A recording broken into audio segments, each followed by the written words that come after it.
Hello, volleyball fans. I'm Rusty Peace. This is Railsplitters on the mic, and we're speaking today with Lincoln Memorial University head men's volleyball coach John Cash. Coach, welcome. Good morning. 2020 season already underway, Yep. and you guys wasted no time in capturing a quality win when you knocked off Mount Olive in the season opener at home. Yeah, it was, well, we've all looked at the schedule. You see how daunting it is this year where there's no easy wins on there anywhere. So starting out with Mount Olive, which is kind of a budding rivalry, a friendly rivalry. A lot of guys know each other, a lot of different flavors, styles of play, a lot of athleticism. And Mount Olive fits that beauty pageant. They're one of those programs when they walk on the floor, you go, wow, they fit the box. They're big, they're strong, they run a great offense. Ali's a great coach. So we knew we were going to have to play well. I thought we sided out really well. Our ball control was really solid, which led to good, clean offense and the ability to finish plays when we needed to and play timely defense. I had the opportunity to see that match the other night, and you were really high on the recruiting class some time ago, for that matter. Not just preseason, but some time ago.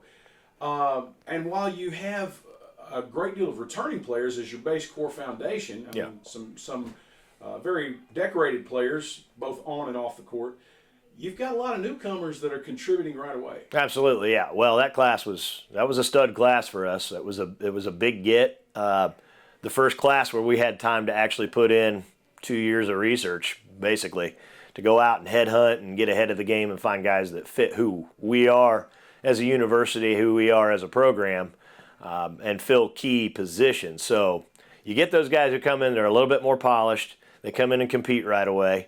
They raise the level of practice. And our level of practices this year has been much higher, much more like the competition we play. And therefore, if we can make our practices as tough as possible, then the game should feel easier. Should be a relief and fun to go play the game when that actually comes around. So we're really excited about what they've brought to the table. We were even, Atia Solomon coming in and running one of the libero positions and coming up with a great pancake that ended up being a header and a backhand play. Those little plays, a year ago, he wasn't making plays like that. Now, all of a sudden, here he is just as a true freshman doing that. Matt Gentry coming off the bench, Justin Scharfenacre, Cole Camposano, the list goes on. These guys all come in every day, work their tails off. They're hungry. They're not sitting back. They want to start. They want to play. And that pushes those vets more than they've ever been pushed to actually have to perform and excel. So that's good for us. In reference to the vets, I told Mike Smith during the broadcast the other night that it's hard for me to look at the majority of these guys and look at them at what battle-tested individuals we have out there, because I'm used to seeing them as freshmen and sophomore and last year juniors. Mm-hmm. Now you've got some real leaders out there that are providing great examples and great training to the younger players that you brought in. Without a doubt, this program in its birth, those guys have been through things that most guys never go through, who go through college athletics, which really no other guys on the team will have ever gone through because they were the first ones as a part of that, especially Evan and Pedro. Nijay transferred in halfway into that semester, but when you're here for that first time, everything's new. All of it's new, and you're trying to find your way. It takes a lot of time to figure that out. So they've seen some things that they've had to battle through, some different adversities that a lot of these other guys will never have to see. They'll never have to deal with because those guys took care of that. So they know how to do it. They know how to talk these guys through it. And that's a relief mentally. When we talk about the mental side of the game, it's less that's on your head. And as a younger guy coming in, if really all you're worrying about is your academics and your family and your play, that's pretty simple. That's pretty simple, That just cures a lot of ails that could happen on top of other things that worry you because, what if? Because we haven't experienced this before. What now? And you're always trying to, forecast what could happen rather than just be the forecast. Third year at the helm of this program. Yep. In your mind, what makes this team unique to the other two years? Well, depth, obviously. It's quality depth, too.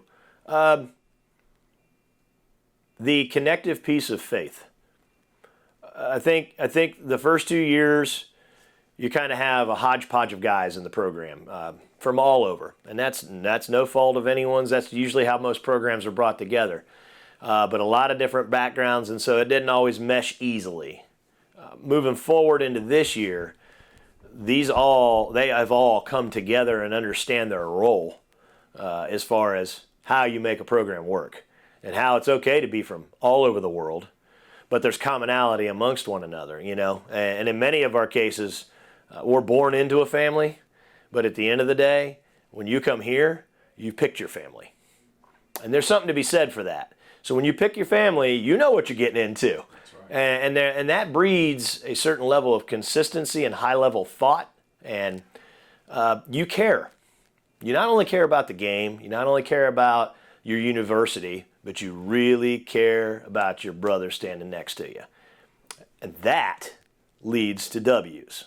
I mean, the winning takes care of itself if everybody's bought in and doing their things together. So, you know, they chose their family. That's a huge deal to us. So, and that's what makes us a unique blend of guys. Because a lot of people have talked about, you know, they really like our progress and our growth and things like that. That's where it starts.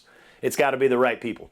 Last year, you had on the back of your warm-ups Harrogate Roofing Company. Clearly a fictitious business. Yeah. Basically what the team had as maybe their slogan last year for the big game that they had up at the net, possibly, or something Correct. like that. Yeah. This year I noticed on the back the phrase, whatever it takes. So you've gone from that to a philosophy.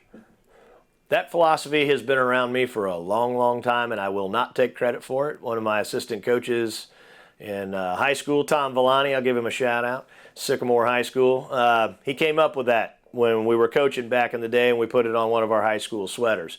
And that's when we knew our program was coming around. We knew we were going to state in our 4th, 5th year as a program of a men's program, and those guys bought into that wholeheartedly. I looked at this group and I went, I think we're there. I think we're to a point where that kind of mentality can be embraced and executed. And I think you saw a little bit of that this weekend, where there were points that we could have easily just let hit the floor, but we didn't, and made the difference in getting the win. You know, there's also the tie-in to the Marvel comic book stuff too. You know, we always have to have some fun with that, because at the end of the day, we're here to have fun too, right? We're getting our education and all that, but you start playing the game because you love it and you want to have fun. And so we have that tie to it as well, but that's truly what it's going to take. We have no illusions of who we are. We know who we are. We know ourselves very well. And we know it's going to take extraordinary effort to beat teams. We're going to have to play way better than not just the skill level of our opponent, but in the intangible areas of just effort, right? Your aggression and your attitude towards all that stuff, that's all going to matter. So match 1 under your belt now. You're 1-0. It was a hard-earned win. It was not an easy victory to say by any means, but you didn't play an easy opponent. No. Now it's going to be even tougher because you've got a 4-match road swing. You're going to head up through the state of Illinois for a couple. You're going to come back to Tennessee. And then lo and behold, you got to go to Columbus, Ohio to take on the Buckeyes of Ohio State. Yeah, this is, well, we might as well be in the MEVA conference this year. For number one, we play a lot of those schools, and we're thankful that they, you know, look at us as a quality caliber opponent for them. We don't take them lightly. We know they're not going to take us lightly. That's why we want to play them. It gives us a good bellwether of where we're at. So heading up to Lindenwood, actually one of the guys who's a senior middle on that team played club ball for me when he was in high school, and we helped him get to Lindenwood. It'll be great to see him. He's a phenomenal player. A great challenge. So Joe's done a great job up there. Then we go up to Gavin's place at Quincy, and that's another budding program. Last year we were fortunate to get a win against them here at their place. We gave up a 5-set loss 2 years ago. He's got some retooled players, some new guys in that have given him some energy. We've seen him play, so we know they're going to be better. We're going to have to bring our A game to both of those. Tusculum with Eddie. Eddie's done a heck of a job recruiting, starting a program over there, which is an in-state rival, who battled King extraordinarily tight last night, with every set being within 2 points. That was impressive. So we know King's got a quality program. They've been on the map for a while, so there'll be no easy one there. We're not walking in going, oh, we're playing backups or anything. I don't know. We got to play to win, and that's an IVA opponent, so our conference. And then, of course, going up to Ohio State's a big deal because we got so many guys from the state of Ohio. That's where I'm from as well. Kevin's a new coach there. He's he's already righted the ship pretty well. They've been in Canada playing. They've already played a couple opponents in Urbana and NGU, and so we've got to see film on them. I've got another former player that plays on that team from a high school. So it's a good reunion type match, but there again, another different style of play. Mirrors us a lot more than some of our other opponents. A different type of challenge. And then, of course, once that's done, then we come home and play the #1 team in the nation in Hawaii. And oh, by the way, after we play Hawaii, St. Francis upset #7 Stanford last night. So we play the following weekend. And then, by the way, after we play that one, we play Belmont at home, who has the #1 kill leader in the nation for the last 2 years. Our January is brutal. The schedule is brutal. Yeah, that's an understatement. But you wouldn't have it any other way, right? I mean, you want to find out how good you really are, you've got to play the best teams. And the blessing we have here at Lincoln Memorial and being in the IVA conference is that we can play anybody, anywhere. We've got a lot of teams coming to us in the following year that are some of these big name teams. You get Hawaii on your campus, that's a huge deal. So we're moving in the right direction. We're getting the right players and the right people to be a part of this family because of that. So, that all being said, still early in the year, just getting started, but you're a veteran of the game. In your mind, going into this 4-match road swing, looking at the rest of the regular season, what do you see as the biggest challenges for this team in order to be successful by the year's end? Don't beat ourselves. It's as simple as that. You know, when you look at little things, and we talked about this last night at practice, when you go through each set we looked at, we controlled the match. But when we didn't do what we do well, which were little things of communicating on an overpass and 2 guys go up to hit the ball and both hit the net, and we lose that point, which was a guaranteed point to us. When we don't communicate on a ball on the seam on the pass and they end up getting an ace on a ball that was served 40 miles an hour, that should never happen. That's on us.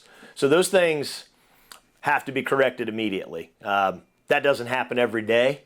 And again, maybe first game jitters, getting that stuff out and that kind of thing. Being on the road, I think, is a good thing because it does, while we love playing here, it gets us away from that a little bit and we get into different environments and we focus in on us a little bit more. And so hopefully we'll get a little sharper there. If we can clean those things up, we really feel like we can compete with anybody out there.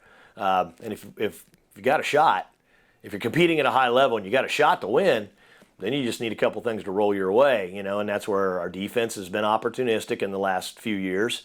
That's why we block well. There's time, you know, we ended the Mount Olive match on a block. That's what we're known for. That's what we do. So we emphasize that in practice. We got a chance to put a team away with our serve or our block on defense or transition offense after that, then that has to happen. And so that's discipline and making sure you're communicating the right way with each other. We don't care about anybody else in the gym but what's happening on our side. If we take care of that, we'll be good.